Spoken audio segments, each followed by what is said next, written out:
Poucos assuntos dentro do cristianismo despertam tantas dúvidas e discussões como o divórcio e o recasamento. Em um mundo onde os relacionamentos são cada vez mais frágeis e a ideia de compromisso parece perder força, a Bíblia continua sendo um ponto de referência que chama os cristãos a refletirem sobre a santidade do casamento e a seriedade dessa aliança. Para compreender o que a Escritura realmente ensina, é preciso voltar ao princípio, à criação, e observar como Deus idealizou a união entre homem e mulher. No livro de Gênesis, encontramos a primeira instituição criada por Deus, o casamento. Ao formar Eva e apresentá-la a Adão, o Senhor estabeleceu um princípio eterno. O homem deixará seu pai e sua mãe e se unirá à sua mulher, e os dois se tornarão uma só carne. Esse texto revela que o casamento não é um simples contrato humano, mas uma união espiritual profunda, uma fusão de duas vidas em uma só. Desde o início, a vontade divina é clara. O casamento foi feito para ser duradouro, marcado pelo amor, pela fidelidade e pelo compromisso mútuo. Com o passar do tempo, no entanto, a realidade do pecado começou a afetar todas as áreas da vida humana, inclusive a vida conjugal. A dureza do coração, a falta de perdão, a infidelidade e o egoísmo começaram a comprometer a aliança matrimonial. Foi nesse contexto que Moisés permitiu a carta de divórcio, como relatado no livro de Deuteronômio. Essa permissão não tinha como objetivo estimular a separação, mas proteger, especialmente a mulher, que em uma sociedade patriarcal ficava vulnerável diante da rejeição do marido. Assim, o divórcio tornou-se uma concessão diante do pecado, não uma expressão da vontade perfeita de Deus. Séculos depois, no Novo Testamento, os fariseus questionaram Jesus sobre o divórcio. A resposta do Senhor foi clara e firme. No princípio, não foi assim. Ele retoma a criação como modelo e afirma que o que Deus uniu, o homem não deve separar. Jesus reconhece que Moisés permitiu o divórcio por causa da dureza do coração, mas deixa claro que essa não é a vontade original do Pai. Apenas em casos de imoralidade sexual, ele apresenta uma exceção, mostrando que a quebra da fidelidade conjugal fere profundamente a essência do casamento.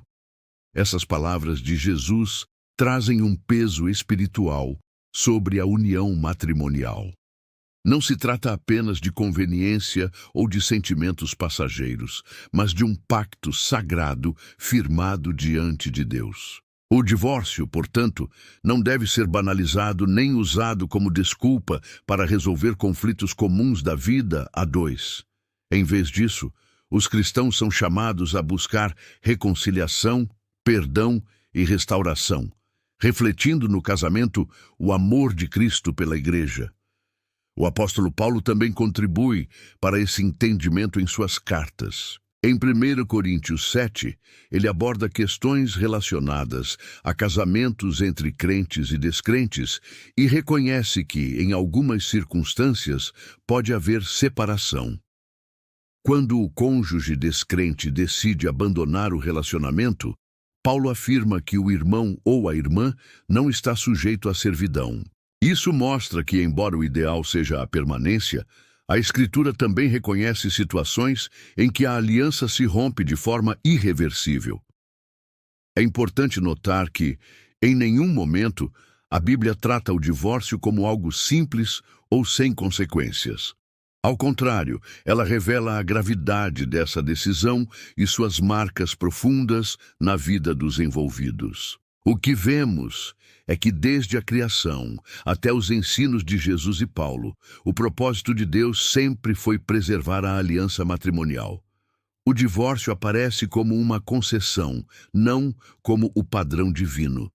Nesta primeira parte, entendemos que o casamento é uma instituição divina, estabelecida para ser permanente e refletir a fidelidade do próprio Deus. Ao mesmo tempo, percebemos que a Bíblia não ignora a dureza do coração humano nem as realidades dolorosas da vida. O desafio do cristão é honrar o ideal de Deus, mas também lidar com a fragilidade humana à luz da graça. Na primeira parte, vimos que o casamento foi instituído por Deus como uma aliança permanente, reflexo do seu amor e fidelidade. Também vimos que o divórcio aparece nas Escrituras como uma concessão diante da dureza do coração humano, mas não como o plano ideal do Criador. Agora, chegamos a uma das questões mais delicadas: o recasamento. Depois de um divórcio, é permitido casar novamente diante de Deus? O que a Bíblia realmente ensina sobre isso? As palavras de Jesus em Mateus 19 são um ponto central dessa discussão. Ele afirma que aquele que se divorcia de sua esposa, exceto por causa de imoralidade sexual, e casa-se com outra, comete adultério. Essa declaração mostra que, diante de Deus, a aliança matrimonial não é desfeita apenas por um documento humano. No entendimento bíblico, o casamento permanece válido, e por isso uma nova união, sem base justa, é considerada adultério. Essa visão revela a seriedade com que o Senhor enxerga a aliança conjugal. Por outro lado, Jesus também aponta uma exceção: a infidelidade conjugal. Quando ocorre a traição, o pacto de fidelidade é quebrado, e a parte inocente não é obrigada a permanecer presa a uma aliança violada. Nesse caso, muitos estudiosos entendem que o recasamento é permitido, já que a traição dissolve o compromisso fundamental de exclusividade e confiança. Assim, o recasamento não é apresentado como obrigação, mas como possibilidade para a parte que foi vítima de infidelidade. O apóstolo Paulo, em 1 Coríntios 7, acrescenta outro princípio importante. Ele ensina que, se um cônjuge descrente abandona o relacionamento, o irmão ou a irmã não está sujeito à servidão. Essa expressão é compreendida por muitos como a liberdade para refazer a vida, inclusive por meio de um novo casamento. Mais uma vez, a Bíblia não incentiva a separação, mas reconhece que, em algumas circunstâncias, a aliança é quebrada de forma definitiva, não por escolha da parte que deseja permanecer fiel, mas pela decisão do outro. Ainda assim, o recasamento não deve ser encarado de maneira banal. A Bíblia não abre espaço para a ideia de trocar de cônjuge por motivos superficiais ou por simples insatisfação. O casamento é uma aliança diante de Deus e deve ser tratado com reverência. O cristão que pensa em recasar precisa ter clareza de que não está fugindo de responsabilidades, mas buscando um novo começo dentro dos limites estabelecidos pela palavra. É importante também considerar a dimensão pastoral dessa questão. Muitas pessoas chegam à igreja após já terem passado por divórcios e recasamentos, muitas vezes sem sequer conhecerem os princípios bíblicos. Outras tomaram decisões precipitadas em momentos de dor e arrependem-se depois. A grande mensagem do Evangelho é que, independentemente do passado, há perdão e restauração em Cristo. O recasamento não deve ser visto como um pecado imperdoável, mas como uma decisão que precisa ser tomada com temor, arrependimento e responsabilidade diante de Deus. Infelizmente, em algumas comunidades, aqueles que se divorciaram e recasaram acabam sendo estigmatizados, como se carregassem uma marca eterna de fracasso. Esse tipo de atitude não reflete o coração de Cristo. Jesus sempre acolheu os quebrantados, sempre ofereceu perdão e sempre deu a oportunidade de recomeçar. Isso não significa relativizar a palavra, mas aplicar a verdade com graça e misericórdia. A igreja deve proclamar tanto a santidade do casamento quanto a esperança de restauração para quem falhou. Assim, o ensino bíblico sobre recasamento pode ser resumido em 3 pontos principais. Primeiro, o ideal de Deus é que o casamento seja permanente. Segundo, existem exceções reconhecidas pela Escritura, como a infidelidade e o abandono. Terceiro, onde houve falhas, existe graça para restaurar. O recasamento não é um caminho a ser seguido de forma leviana, mas pode ser uma nova oportunidade para viver um relacionamento que glorifique a Deus. Na próxima parte, veremos como esses princípios se aplicam de forma prática à vida dos cristãos, explorando os desafios emocionais, espirituais e comunitários que acompanham o divórcio e o recasamento. Após compreendermos que o casamento é uma aliança instituída por Deus e que o divórcio, embora permitido em algumas situações, nunca foi o ideal divino, chegamos a uma questão muito prática. Como esses princípios se aplicam à vida real dos cristãos? Como a igreja deve lidar com pessoas que passaram por divórcios e recasamentos? E de que maneira aqueles que enfrentam essas situações podem encontrar direção e consolo na palavra de Deus? O primeiro ponto é reconhecer que o divórcio é sempre doloroso. Ele não representa apenas a separação de duas pessoas, mas o rompimento de uma união que, segundo a Bíblia, torna marido e mulher uma só carne. Isso significa que as feridas emocionais e espirituais são profundas, atingindo não apenas o casal, mas também os filhos, familiares e até a comunidade de fé. A igreja precisa enxergar o divórcio não como um simples erro moral, mas como uma ferida que requer cuidado pastoral, aconselhamento e restauração. Nesse sentido, os líderes espirituais têm um papel fundamental. Em vez de apenas condenar, eles são chamados a oferecer acompanhamento e discernimento. Cada caso de divórcio possui circunstâncias únicas e nem todos devem ser tratados da mesma maneira. Por exemplo, há situações em que o cônjuge foi vítima de violência, abuso ou abandono, e carregar a culpa por essa separação seria injusto. É nesse ponto que a graça de Deus deve ser proclamada de forma clara. Não existe situação de dor em que a presença do Senhor não possa trazer cura e consolo. Outro aspecto prático é a questão do recasamento. Para muitos cristãos, essa é uma das maiores dúvidas. Posso me casar novamente sem estar em pecado? Como vimos, Jesus e Paulo apresentam exceções em que o recasamento pode ser considerado legítimo. No entanto, cada decisão deve ser tomada com oração, aconselhamento pastoral e profundo exame de consciência. É preciso avaliar as motivações, a disposição para honrar a nova aliança e a clareza de que esse passo não está sendo dado de forma precipitada. Ao mesmo tempo, é fundamental que o recasamento seja visto como uma oportunidade de fazer diferente. Muitas vezes, os erros do passado não podem ser desfeitos, mas podem servir como aprendizado. O novo relacionamento não deve ser construído sobre os mesmos padrões de egoísmo, falta de comunicação ou dureza de coração que levaram ao fracasso anterior. Pelo contrário, deve ser uma oportunidade de viver um casamento baseado nos princípios bíblicos de amor, submissão mútua e compromisso diante de Deus.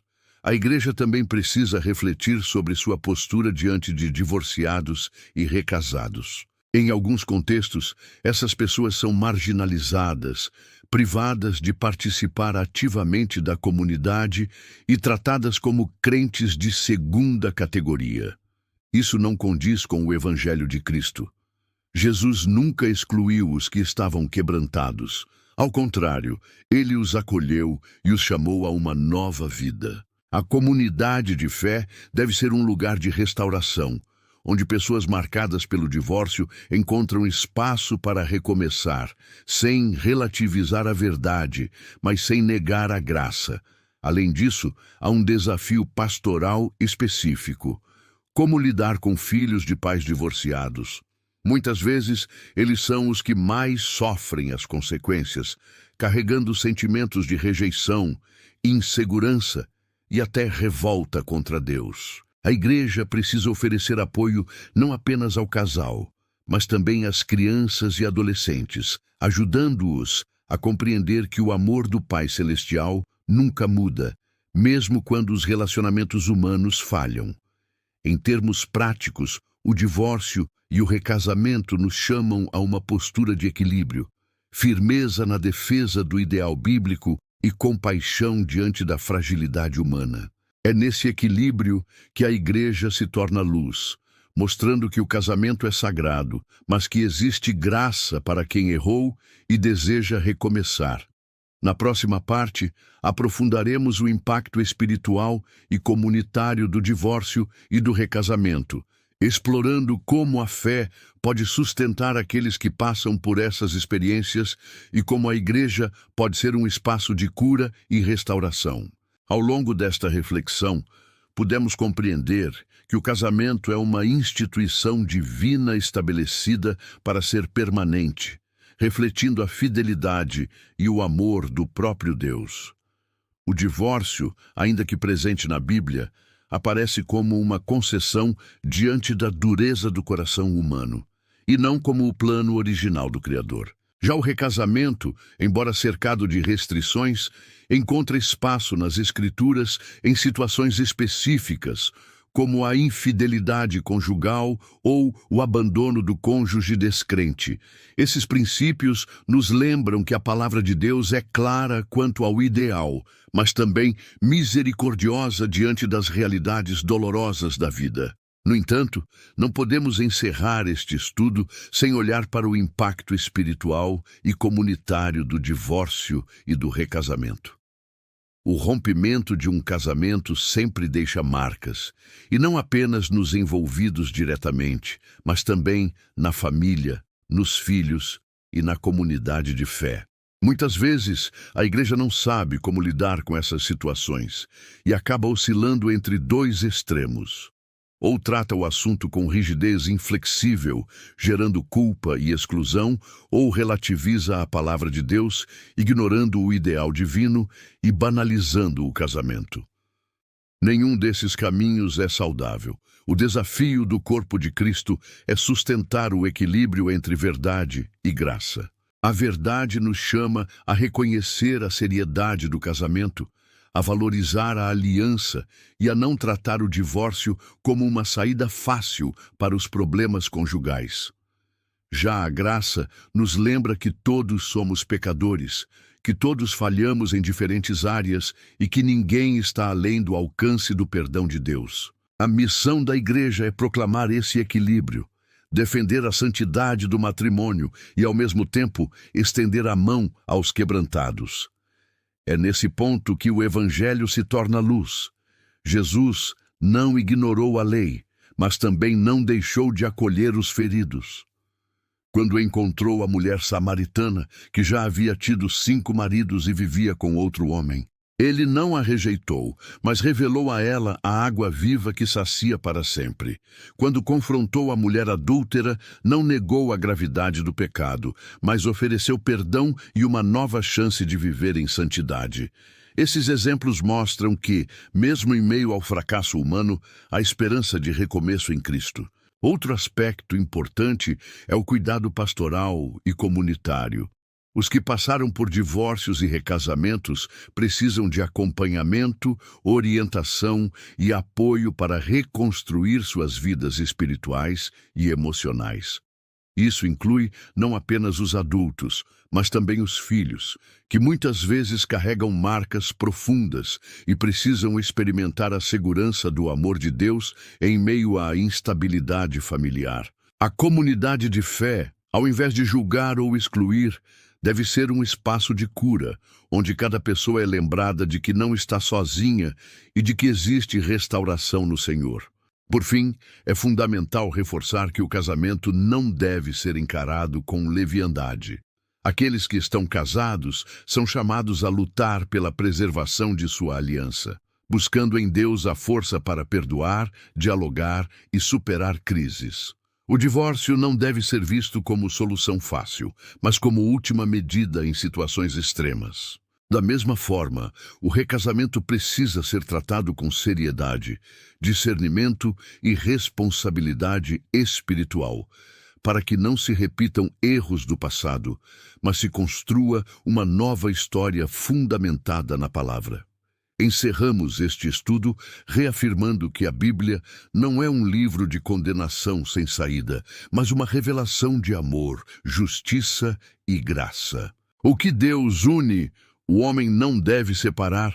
Esse é o ideal eterno. Mas quando a realidade da vida traz dor e fracasso, ainda assim encontramos em Cristo um Deus que perdoa, restaura e oferece novos começos. Divórcio e recasamento são temas que exigem sabedoria, compaixão e fidelidade à verdade. E é exatamente nesse equilíbrio que os cristãos são chamados a viver, honrando a santidade do casamento e proclamando a esperança do Evangelho para todos que precisam recomeçar.